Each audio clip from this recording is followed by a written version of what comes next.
Saya Jessica Elizabeth Sitorus dari SI 4201 akan menjelaskan materi transisi dari analisis ke desain menggunakan diagram interaksi.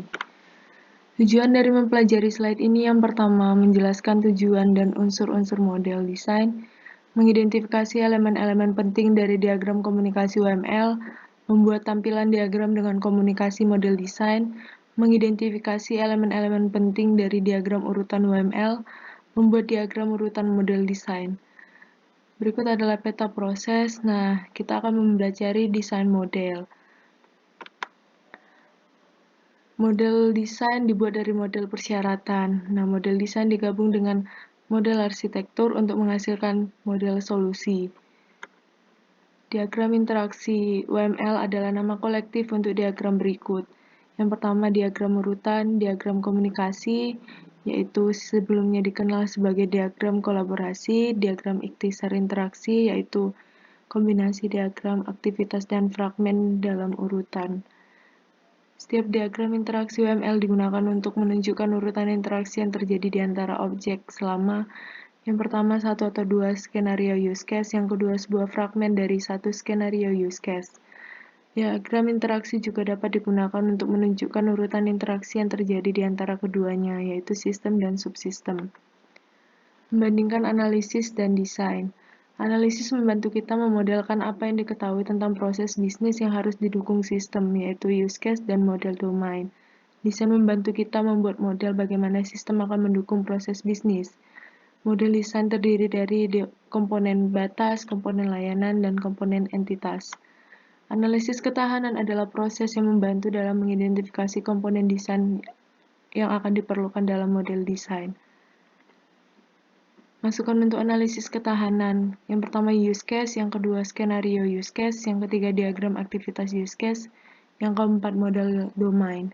Keluaran dari analisis robustness. Mode desain biasanya ditangkap dalam interaksi UML diagram dengan komponen desain seperti batas, layanan, dan komponen entitas. Komponen batasan digunakan untuk memodelkan interaksi antara sistem dan aktornya, yaitu pengguna dan sistem eksternal.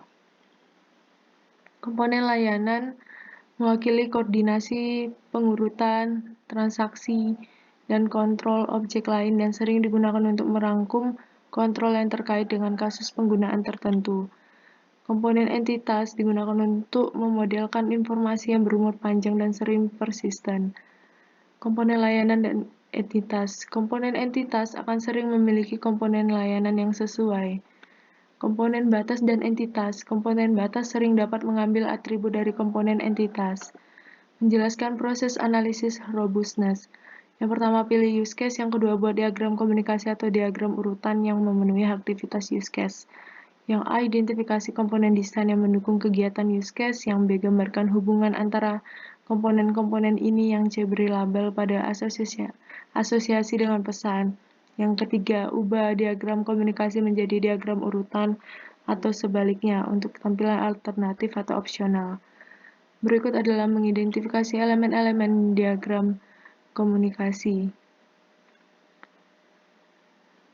Mengidentifikasi elemen-elemen diagram komunikasi, pesan dapat menunjukkan nama pesan, panah arah, yaitu ada dua. Panah padat adalah pesan sinkron, panah terbuka adalah pesan asinkron.